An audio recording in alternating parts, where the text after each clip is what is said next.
కవితతో KTR ములాఖాత్ CBI head ఆఫీస్లో 20 నిమిషాల భేటీ ముగిసిన కవిత కస్టడీ ఇవాళ కోర్టులో హాజరంటూ ఇవాళ కోర్టులో హాజరుపరుస్తున్నారు. కవిత కస్టడీ ముగిసింది. అయితే సిబిఐ కస్టడీలో ఉన్న బీఆర్ఎస్ ఎమ్మెల్సీ కవితతో ఆమె అన్న కేటీఆర్ ములాఖాత్ అయ్యారు. బావ అనిల్, లాయర్ మోహిత్ రావుతో కలిసి ఆదివారం సాయంత్రం 6 గంటలకు సిబిఐ హెడ్ ఆఫీస్కు చేరుకున్న కేటీఆర్ కవితతో దాదాపు 20 నిమిషాల పైగా మాట్లాడారు.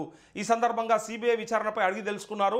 తాము తోడుగా ఉంటామని, ధైర్యంగా ఉండాలని కవితకు భరోసా ఇచ్చారు.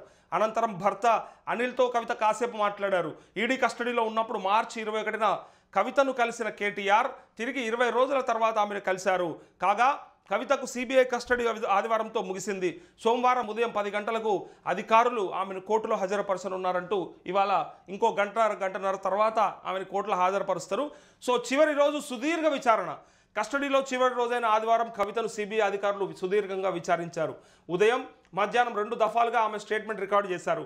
లిక్కర్ స్కామ్లో కవిత పాత్ర, ఆప్ నేతలతో మీటింగ్స్, సౌత్ గ్రూప్ ద్వారా హవాలా రూపంలో నిధుల మళ్లింపుపై ప్రశ్నించినట్టు తెలిసింది. లిక్కర్ పాలసీ రూపకల్పనలో ఎప్పుడు ఇన్వాల్వ్ అయ్యారు, ఎవరి ద్వారా ఎంటర్ అయ్యారు, ఇందులో ఎలాంటి లబ్ధి చేకూరింది అనే అంశాలపై అడిగినట్టు సమాచారం.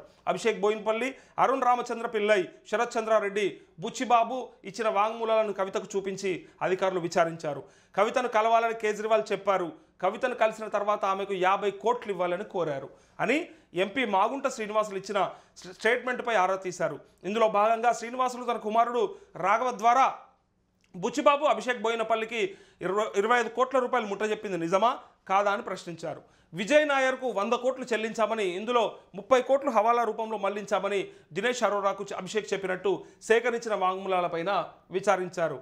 ఇక శరత్ చంద్రారెడ్డి డబ్బులు ఎందుకు ఇచ్చారు, లిక్కర్ స్కామ్తో సంబంధమే లేకపోతే అరబిందో కంపెనీ డైరెక్టర్ శరత్ చంద్రారెడ్డితో జరిగిన లావాదేవీల సంగతి ఏంటని కవితను సిబిఐ ప్రశ్నించింది. ఇది అసలు ప్రశ్న సిబిఐ అడగాల్సింది ఇదే.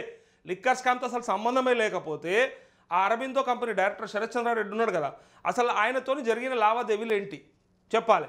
సో మహబూబ్ నగర్లోని 14 కోట్ల విలువైన అగ్రికల్చర్ ల్యాండ్ను కొనుగోలు చేయాలని శరత్ చంద్రారెడ్డిని ఎందుకు బెదిరించారు? శరత్ చంద్రారెడ్డికి చెందిన మహిరా వెంచర్స్ ప్రైవేట్ లిమిటెడ్ నుంచి ఈ కొనుగోలు జరిగింది నిజమా కాదా?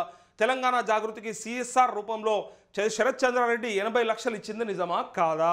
చెప్పు, నిజమా కాదా అని ప్రశ్నల వర్షం కురిపించింది.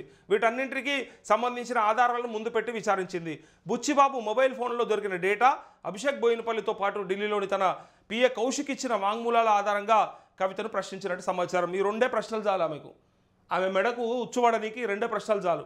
జైల్లో ఉంచడానికి కారణం కూడా అదే ఇప్పటిదాకా కూడా.